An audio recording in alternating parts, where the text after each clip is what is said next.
역사하여 주시옵소서. 아멘. 모든 영광 주님께 올려드리며 사랑 많으신 예수님의 이름으로 기도드립니다. 아멘. 어반에서는 이 테이블을 한 번도 안 썼는데 오늘 함께 나눌 말씀은 사사기 2장 4절부터 7절까지 함께 나누도록 하겠습니다. 7절만 썼군요. 7절 한 절만 그럼 한번 읽어보겠습니다. 같이 시작. 백성이 여호수아가 사는 날 동안과 여호수아 뒤에 생존한 장로들 곧 여호와께서 이스라엘을 위하여 행하신 모든 큰 일을 본 자들이 사는 날 동안에 여호와를 섬겼더라. 아멘. 요거 오늘 말씀은 영적 광인이 되자 세 번째입니다. 이게 2019년 새해를 시작하면서 저희가 영적 광인이 됩시다 해가지고 제목을 Spiritual Madman이라고 했어요. 그죠? 그래서 우리가 영적으로 하나님 앞에 미친 사람이 좀 됩시다. 이런 말씀의 제목으로 첫 번째, 두 번째 했고 오늘 세 번째입니다.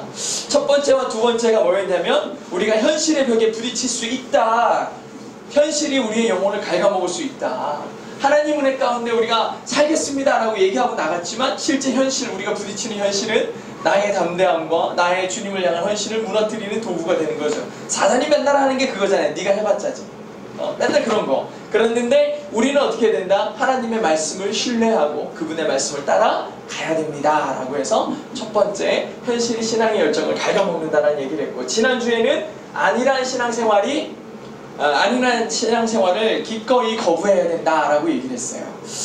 우리는 조금 안정되는 것 같고 조금 괜찮은 것 같으면 현실에 나가고 이러면은 타협해요. 세상하고. 이스라엘 사람들이 가나안 사람들을 만났을 때 뭐 했죠? 원래 하나님은 가나안 사람들을 다 내쫓으라 그랬는데 가서 보니까 사람이고 불쌍하고 대충 타협하면 될 것 같아요. 그냥 살아도 될 것 같아요. 그래서 살기 시작하죠. 나는 농사를 안 져봤어요. 40년 동안 광야를 헤매고 다녔기 때문에 한 번도 농사를 진 적이 없어요. 그러니까 어떻게 해요? 이 사람들한테 농사도 좀 도움도 좀 받아야 되겠고 이렇게 하니까 못 죽여요. 그러다 보니까 못 쫓아내고, 그래서 가나안 사람들하고 타협을 하죠. 그리고 그들이 믿는 신들을 또 믿기 시작해요. 즐거움을 위해서, 농사의 풍성함을 위해서 타협하고 그들의 이방 신들을 믿기 시작하죠. 우리는 하나님 안에 살면은, 하나님의 뜻 안에 살면은 불안하기 시작해요. 세상에 내가 보이는 것들을 좀 믿어야 되겠고 내가 원하는 것들을 따라가야 되는데 그렇게 안 되니까, 하나님 말씀만 온전히 신뢰를 못하니까 자꾸 세상에 기대는 거야. 세상을 의지하는 거야. 이게 뭐냐면 안일함이에요. 세상에 기대고 이거 편해, 이거 좋은데, 그렇게 하면서 하나님의 말씀에 광야로 나가는 것에 대해서 두려워하는 거죠. 하나님 말씀 들으면 또 다시 나가야 되거든. 이게 불안한 거예요. 그러니까 자꾸 안일함으로 나가죠. 근데 하나님의 말씀은 뭐예요? 기꺼이 불편하라는 거죠. 기꺼이 하나님 은혜로 따라가면서 힘들어 봐라 이거예요. 내가 어떻게 하는지 봐라 이거예요. 근데 우리는 하나님이 어떻게 하는지 봐라를 그때까지 못 기다리니까 세상의 안일함 속으로 들어가요. 이게 참 안타까운 거죠. 오늘 마지막 세 번째 여러분하고 나누고 싶은 말씀은 꾸준함이 중요하다라는 거예요. 한순간의 열정보다 꾸준한 신앙이 굉장히 중요하다라는 얘기를 하는 거예요. 이 세 가지를 기억합시다. 2019년을 살아내가는 능력, 현실의 벽을 한번 무너뜨려 보자, 아니면 넘어가 보자, 박살내 보자. 첫 번째 그거고, 기꺼이 한번 우리 불편해 보자. 올 한 해 하나님의 영광을 위해 좀 너무 안일하고 너무 편안하고 이런 것들 추구하고 세상의 방법보다 하나님의 방법에 기대 보자. 하나님의 말씀에 순종해 보자. 마지막은 그냥 우리가 순간의 열정이나 나의 열심이 아니라 정말 신앙생활의 꾸준함을 한번 얻어보자 이거예요. 우리 원래 업앤다운이 되게 심하잖아요. 좋을 때는 엄청 좋고 막 삶을 다 내어던질 것 같다가 조금만 불편해지면 뭐라 그래요? 이거 막 포기하고 안 돼. 나 그냥 내 마음대로 할 거야. 이렇게 하면서 또 완전 다운되고 신앙이 막 올라왔다 내려왔다 뭐 이런 사람들 많잖아요. 오늘 세 번째 가장 중요한 포인트는 순간의 열정보다 꾸준함이 중요하다는 거예요. 사실 이 오늘 사사기의 말씀 이전에 여호수아가 있잖아요. 여호수아의 이야기들을 쭉 보면은 정말 하나님 앞에 순종하는 기적의 일들이 일어나요. 근데 이 여호수아 2장 앞에 1장에 보면, 또 여호수아서 앞에 보면은 이런 얘기가 나와요. 여기 오늘 사실은 2장에 시작을 하면서 길갈에서라는 말로 시작을 하거든요. 길갈은 아마 우리 성도들 아는 사람들은 다 알겠지만 잘 모르더라도 길갈은 어디냐면 요단강을 건너자마자 첫 번째 만나는 땅의 이름이 길갈이었어요. 근데 여기서 건너고 나서 사실은 뭐라 그랬어요? 이 광야에 40년을 헤매는 동안에 이 사람들은 사실 하나님의 약속받은 백성이라는 특징이 뭐예요? 원래 할례를 받아야 되잖아요. 근데 광야로 헤매고 다니라고 할례를 못 받았어요. 그래서 요단강을 건너면서 하나님께서 할례를 하라 그랬는데 그 할례를 받는 시점이 뭐냐면 바로 전쟁을 치러야 되기 바로 직전인 거예요. 남자들이 할례를 다 받으면 이 사람들은 어떻게 전쟁을 치르겠어요? 그런데도 여호수아가 하나님의 말씀을 듣고 여러분 할례를 하랍니다 하나님께서. 그러니까 왜 지금 하라고 그래요? 좀 이따 할게요, 다음에 할게요 이렇게 안 하고 모두가 다 어떻게 했어요? 할례를 했어요. 이게 약간 스피리추얼 맨이에요. 미친 사람들이에요. 왜? 지금 전쟁을 앞두고 할례를 하는 건 뭐예요? 그냥 나를 죽여라 이 얘기거든요. 나는 죽어도 좋다는 얘기야. 이렇게 얘기하는 거예요. 그런데 뭐예요? 내가 목숨을 걸어도 누구의 말을 듣겠다? 하나님 말씀 듣겠다는 거예요. 난 죽어도 괜찮아. 누가 시켰으니까? 하나님이 시켰으니까. 이 길갈에서의 이 이스라엘의 백성들의 마음은 이거였어요. 막 영적으로 아주 파워풀했어요. 왜? 세상의 방법에 기대는 게 아니고 하나님의 말씀이 능력이라는 거를 삶으로 실천하는 사람들이었어요. 내 길갈에서 너와 함께 하지 않았느냐? 내가 그렇게 하라 그랬는데 너 왜 안 해? 라고 물어보시는 거예요, 주님이.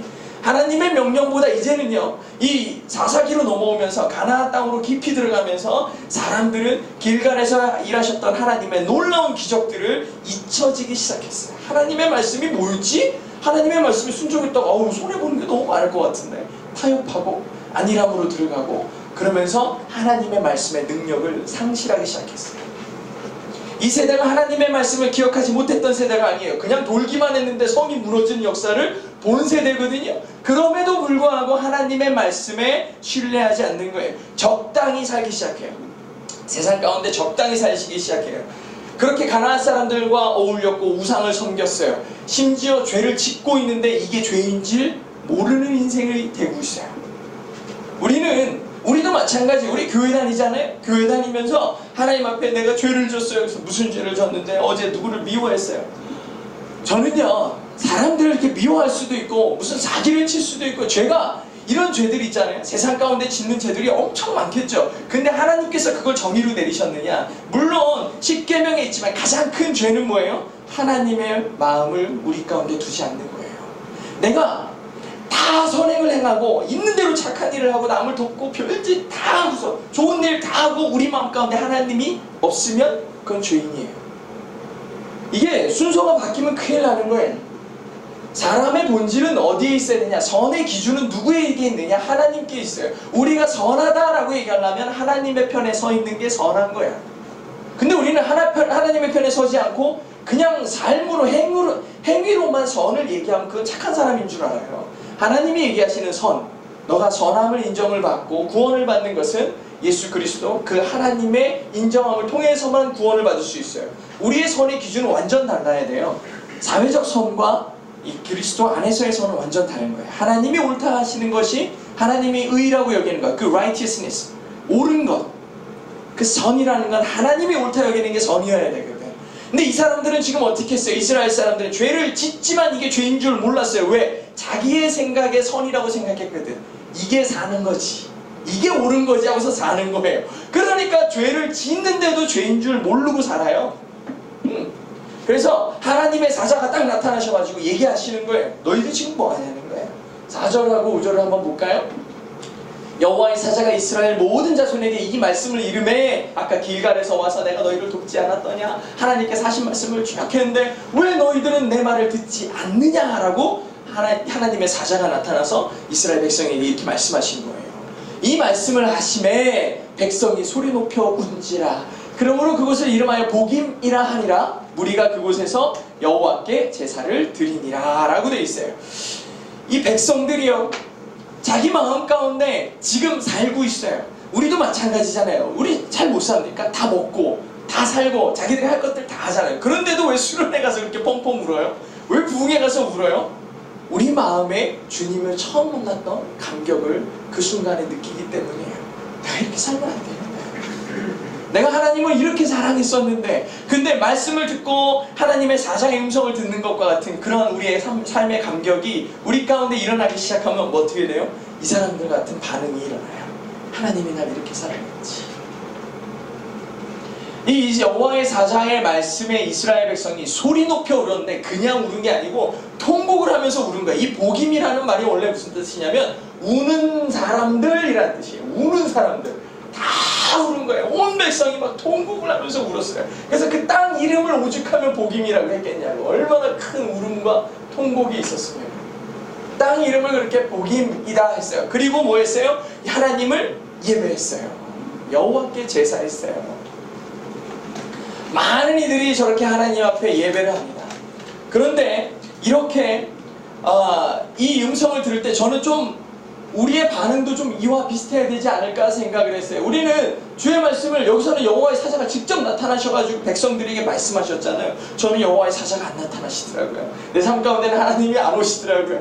구약시대에 보면 저렇게 하나님의 현이라고 그러죠. 모세 앞에 하나님의 성령의 불이 내려와가지고 떨기나무에서 말씀하시고 이렇게 직접 나타나시는 경우가 많았어요. 그런데 이렇게 할 수밖에 없었어요. 그럼 왜 지금은 안 나타나세요? 왜 안 나타나셔? 성경 열어보세요. 다 처음부터까지 누구의 말씀이에요? 하나님의 말씀이에요. 우리는요 정말 축복받은 세대예요. 그 당시 아브라함이 처음에 하나님의 콜링을 받을 때 하나님이 누군지 알았다 몰랐다? 잘 몰랐어요.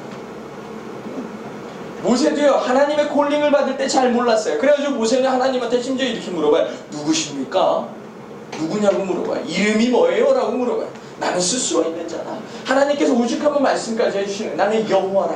이렇게까지 알려주실 정도였어요. 누군지도 몰랐어요. 근데 우리는 어떻게 해요? 내 삶의 움직임, 내 마음을 감동하시고 나를 이끄시는 분이 누군 줄 알아요? 하나님이신 줄 알아요. 나를 조성하신 분이 누군 줄 알아요? 하나님인 줄 아는 거예요. 내 삶의 이유가 누굽니까? 물어보면 뭐라 그래요? 예수 그리스도 얘기하잖아요. 얼마나 축복받은 거예요. 나는 살아가는 방향도 알고 사는 이유도 알고 존재의 이유도 알아요. 이게 하나님의 은혜. 우리가 이 시간에 왜 이 밤중에 이 토요일에 얼마나 데이트도 해야 되고 얼마나 놀아야 되고 신나는 시간이에요. 근데 여기 나와서 예배하는 이유가 뭐야? 예수 그리스도예요.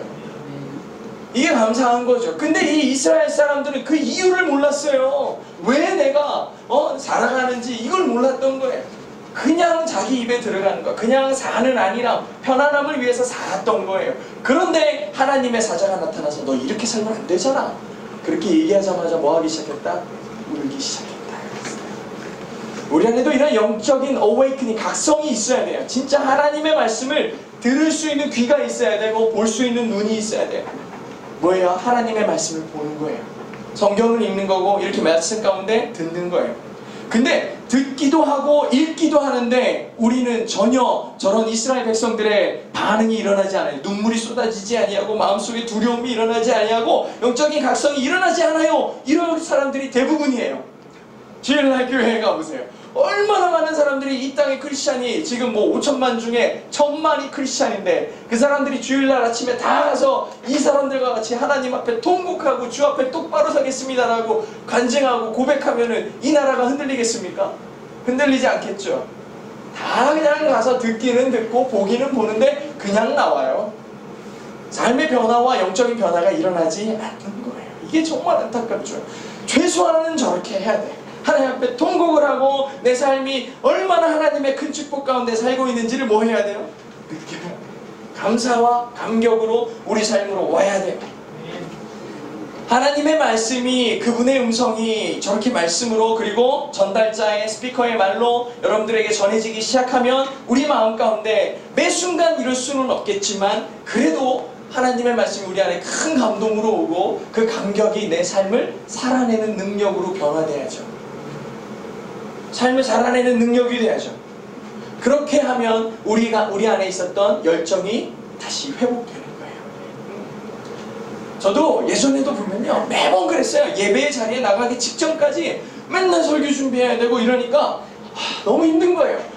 오늘 예배 어떻게 하면 안 쉬나? 뭐 이런 생각하고 이상한 생각들 고민하고 그랬었어요. 근데 막상 그 자리에 나오는 거예요. 여러분 제가 막 화요일에도 저녁에 예배하러 가고 막 이랬었는데 화요일날 거기에 먼 데까지 가려면은 정말 마음속에 힘든 거예요. 마음 저까지 언제 가냐. 맨날 이런 생각을 가기 싫은 마음이 있고, 어느 날은 설교도 안 하는데 오늘은 쉬어야 되지, 다른 목사님들은 쉬는데 왜 나는 나는 꼭 가야 되는 거야? 막 이런 마음 들고 그랬어요. 그런데 가서 앉아있으면 은혜가 돼요. 아멘. 하나님께서 그 마음을, 하나님은 은혜를 부으실 작정을 하셨는데, 사단은 마음속에 뭐예요? 귀찮게 만들고 싫게 만들고 처음에 열정은 쉽게 만들어요. 그러다 보니까 하나님 앞에 나오는 게 귀찮아져, 게을러져요. 우리는 하나님의 말씀을 통해, 주의 이끄심을 통해 내 삶의 이유와 존재 이유를 꼭 배워나가기를 축복합니다. 말씀을 꼭 읽으세요. 진짜 이거 굉장히 중요해요. 그리고 말씀을 읽고 있는데 마음의 감동이 아니라 일단 덮고 뭐 해야 돼? 성령의 조명하심을 구해야 돼요. 하나님, 내가 말씀을 읽습니다. 지혜롭게 하시고 이 모든 말씀이 나를 향한 하나님의 놀라운 말씀이 되게 하여 주시옵소서. 이렇게 할 때 삶의 능력이 되는 거예요. 근데 너무나 안타까운 얘기가 그 다음에 나와요. 이스라엘 백성들이요, 저렇게 통곡을 하면서 울었어요. 울었는데, 그리고 예배했잖아요. 제사했잖아요. 저렇게 예배했어요. 그리고 그 옛날에 정말 하나님 앞에, 하나님 말씀이면 죽음을 각오한 하나님 말씀 앞에 순종을 했던 그 시기, 그때의 감격이 다시 되살아났는데 그 삶으로 돌아갔느냐? 또 그러지 못했어요. 이게 정말 안타까운 부분이에요. 우리는 보통 저렇게 통곡을 하고 하나님 앞에 내 가슴을 치며 울면 그 이전의 신앙으로 돌아갈 것 같지 않아요? 근데 그게 쉽지가 않은 거예요. 왜냐하면 이 사람들은 너무 이미 많은 길로 왔어요. 그 우상 없이는 살 수 없는 사람들이 됐고, 하나님이 명령하신 그 가나안 사람들 없이는 또 살 수 없는 사람들이 돼버린 거예요. 내 이웃이 없어요. 어제까지 저 사람들 도움을 받았었는데 저 사람들이 없으면 나 어떡하지? 우리 이거 잘 생각해야 돼요. 정말 마음이 아픈 일이지만 우리는 하나님을 선택하기에 앞서 관계와 세상의 재산들을 생각을 해요. 얼마 전에 대전에 얼마 전이라고 할 수는 없죠. 수년 전에 대전에 엄청 큰 교회가 있었어요. 엄청 큰 교회, 지금도 있지만 거기에 하루는 갑자기 목사님이 이런저런 얘기를 하시는데 막 신천지에 대한 얘기를 갑자기 하신 거예요. 그래가지고 사람들을 다 이렇게 이름을 세우더니 여기 있는 분들 다 신천지입니다 이렇게 얘기한 거예요. 막 울고 난리가 났어요. 난리가 났어. 그런데 더 놀라운 일은 뭔지 알아요? 그럼 내가 하나님의 은혜를 경험하지 못한 세대로서, 그렇게 문제를 경험한 세대로서 우리는 어떤 고민해야 되냐면, 하나님께서 온전하게 이 사람들을 써주기를 고백했어야 되는데 어떻게 반응해요? 그 사람들 따라 나가요. 정말 이거 마음 아픈 일 아니에요. 엄청 큰 교회들이 여러 가지 시험으로 무너지는 거예요. 하나님을 바라봤어요? 아니요. 관계가 중요했어요. 사람을 봤어요. 사람을 바라보니까 어떻게 해요? 그 사람이 아까운 거야. 지금 이스라엘도 똑같아요. 가나안 사람들, 이 사람들을 놓지를 못하니까 세상으로 가고 저 사람이 믿는 우상들을 따라가는 거예요. 자꾸 우상 따라가고 아쉬운 걸로 사람들로 쫓아가는 거예요. 그러니까 어떻게 해요? 하나님 앞에 돌아가지를 못해요. 그 이전의 열정을 경험했는데 그 열정을 생각은 하는데 삶은 그 열정으로 돌아가지 못해요. 익숙해져 버렸어요. 7절에 볼까요? 이렇게 써있잖아요. 우리 아까 읽었잖아요. 백성이 여호수아 사는 날 동안과 여호수아 뒤에 생존한 장로들 그 여호와께서 이스라엘을 위하여 행하신 모든 큰 일을 본 자의 사는 날 동안에는 뭐를 했더라? 여호와를 섬겼더라. 그냥 하나님은 섬겼다라고 되어 있어요. 길갈 세대 사람들은 적어도 하나님 앞에 저 영적인 회복을 한 다음에는 어떻게 했어요? 그냥 삶으로 하나님 앞에 살기는 했어요. 그런데 전쟁을 앞두고 할 일을 했던 그 마음의 담대함 이런 게 없어졌어요. 이거 우리는 이렇게 생각하잖아요. 아유, 내가 예수 믿은 지가 얼만데? 옛날에 다 했던 거다. 막 옛날에 막 청년들이 막 삶으로 막 일하고, 우리 가끔 봤지만 어떤 사람들은 1년 동안 열심히 벌어가지고 선교 가가지고 자기가 열심히 모아놓았던 돈들 어려운 사람들 막 도와주고 그래요. 옆에서 보면 아유 저것도 한때다 이렇게 얘기하는 사람들이 있어요. 나도 옛날에 저랬어 이래요. 옛날엔 그렇게 했는데 지금 왜 못해? 똑같은 거예요. 세상과 타협하고 안일하게 삶을 살아내고 이러다 보니까 하나님의 뜻보다 내 삶의 처지와 나의 안락함이 더 중요해지는 삶이 되는 거예요. 하나님의 말씀에 내 삶을 내어던지는 삶이 아니라 나와 하나님 사이를 타협하는 인생으로 바뀌는 거예요. 그렇게 바뀌니까 어떻게 해요? 하나님의 말씀이 능력을 잃어버려요. 왜냐하면 내가 할 수 있을 만큼만 할게요. 그러니 하나님이 일하실 틈이 있나? 그러니까 조금만 뭐 하면 자기가 한 줄 알아요. 하나님 앞에 자기의 노력들을 드러내는 삶을 살아요. 이 사람들도 하나님 앞에 목숨을 던지고 하나님 앞에 목숨을 던진 자가 아니라 그저 하나님을 믿는 삶으로 살아요. 근거가 어디 있냐면 이 다음부터의 얘기를 보면 사사의 시대를 살아가는 이스라엘의 사람들을 보면 정말 비참하거든. 맨날 여호와의 목전에서 죄를 범해요. 그러다가 하나님께서 징계하세요. 징계하면 어떻게 우리 살려주세요 울고불고 해요. 그러면 하나님께서 불쌍해가지고 사사를 보내요. 그래가지고 살려줘요. 그렇게 하면 조금 배불러지고 살만하면 또 뭐예요? 여호와의 목전에서 죄를 범하였다라. 이런 인생 사는 거예요. 우리는 하나님을 어떻게 여겨? 도구로 여겨요. 조금만 힘들어지면 하나님한테 매달리고 조금 살만해지면 또다시 세상에 나가서 세상의 안일함과 편안함을 추구하는 인생으로 바뀌어요. 이러니 하나님 은혜 가운데 거할 수가 있겠냐고요. 그래서 우리는 어떻게 해요? 실족하지 않기 위해 꾸준함이 필요해. 이 마지막 메시지는 뭐예요? 하나님 앞에 온전하게 서는 거예요. 그분 말씀에 온전하게 순종하려고 애쓰는 삶을 사는 거예요. 날마다 꾸준하게 가야 돼요. 꾸준하게 하나님의 특별한 은혜가 있기 전에 우리가 막 슬럼프에 빠져가지고 막 교회에서 싸우고 열정을 잃어버린 채로 그냥 너무나 맹목적인 교회의 출석과 관계와 봉사를 하는 그러한 모습에서 벗어나서 정말 하나님을 향한 그 사랑과 열정이 나를 움직이게 만드는 사람이 될 때 능력이 있는 거예요. 찬양을 해도 내가 노래를 잘하니까 내가 해야 되니까 하는 그런 순종이 아니고 헌신이 아니고 하나님이 내 안에서 역사하시는 그 놀라운 역사에 대한 감격의 반응으로 일해야 돼. 도저히 찬양하지 않고는 견딜 수 없는 마음이 막 일어나야 돼. 이게 열정이에요. 전쟁터 앞에서 할 일을 하는 그런 미친 짓을 하는 그런 크리스찬이 되는 거예요. 하나님의 말씀 그러면은 더 이상 선택의 여지를 두지 않는 사람이에요. 하나님께서 명령하셨고 하나님의 뜻이야 그러는데 잠깐만요 좀 생각 좀 해볼게요. 이러면 이제 큰일인 거야. 그때는 바로 무릎 꿇어야 돼. 하나님 앞에 무릎 꿇어야 돼. 어떻게 해라? 하나님의 말씀이다 그러면 아멘 하는 거야. 더 이상 고민하지 않는 거야. 주의 길이라면 아멘 하고 그냥 가는 거야. 이게 진짜 은혜의 사람들, 길갈에서 만났던, 길갈에서 하나님을 만났던 이스라엘 백성의 삶의 고백인 거예요. 나중에, 다음에 이렇게 하다가는 결코 돌이킬 수 없어요. 이스라엘 백성처럼 너무 많이 왔거든. 주님께 돌아가기에 너무 멀리 왔다는 그 노래처럼 그런 고백처럼 너무 멀리 온 거야. 주님이 보이지도 않아. 나의 신앙이 언제 저랬지? 이런 아련한 추억쯤으로 남아버리는 거예요. 그래도 내가 하나님을 믿잖아. 그래도 내가 교회는 가잖아. 이게 아니고 여러분이 나이가 60이 되고 70이 돼도 선교지를 향해 나아가는 사람이 되고 견딜 수 없는 그 사랑으로 주님을 찬양하지 않고는 견딜 수 없는 어떤 할머니가 치매에 걸리셨는데 그분이 길거리에 나가서 하는 말이 그거예요. 어떤 할머니는 욕하고 막 이런 분도 있는데 어떤 할머니는 그러시네. 하나님 당신을 사랑하십니다. 이게 치매에 걸리시기 직전까지 맨날 하던 말이었대요. 근데 치매가 딱 걸렸는데도 보는 사람마다 그렇게 얘기하는 거야. 얼마나 축복의 사람이야. 그는 정신을 잃어도 입술에서는 고백이 늘 하나님을 고백하는 자가 되는 거예요. 삶이 그렇게 고백됐으면 좋겠어요.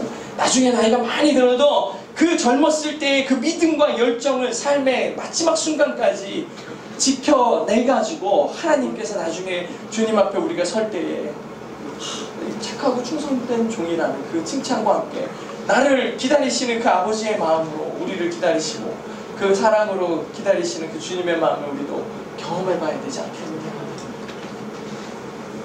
말씀의 결론입니다. 영적 광인이 되기 위해서 우리는 세 가지가 중요하다고 그랬죠. 현실이 신앙의 열정을 갉아먹는다는 거였고, 두 번째는 안일함이 기꺼이 거부해야 된다는 거였고, 마지막 세 번째는 우리가 신앙의 열정을 꾸준하게 지켜내는 것. 이렇게 세 가지를 잘 기억하기. 이게 3주에 걸쳐서 지금 말씀드렸죠. 이렇게 이 세 가지 잘 기억하셔서 정말 여러분이 은혜 가운데서 꾸준하게 주님의 교회의 부흥의 씨앗이 되시고, 이 땅 가운데 지금 여기 우리 은흥정이 거리에도 어반워십이 있지만 사실 어반워십 같이 지금 정기 예배하는 곳은 여기밖에 없어요. 또 이제 이상하게 되죠. 하여튼 토요일날 정기 예배하는 일주일 내내 이 대전 땅 가운데서 지금 이 순간에 정기 예배하는 곳은 여기밖에 없어요. 저는 정말 여기가 또 새로운 부흥의 시작이 됐으면 좋겠습니다. 대전 땅 가운데 주의 찬양이 멈추지 않고 하나님을 향한 그 마음들이 무너지지 않는 것, 그거는 이렇게 예배의 열정을 소유한 자들 때문이에요. 그리고 그 열정을 소유한 자가 바로 나라는 것. 주님이 찾으시는 예배자 그 한 사람이 바로 내가 되기를 원한다는 그 갈망과 소망이 있는 사람들 때문에 이 땅이 멸망하지 않는 거예요. 주님의 말씀에 순종한 한 사람 때문에 이 땅이 아직도 하나님의 영광이 임재하는 거예요. 그렇게 예배의 자리가 성령의 충만함이 있기를 축복합니다. 이 자리에 나온 여러분 모두가 하나님의 은혜를 경험하시길 주의 이름으로 축복합니다.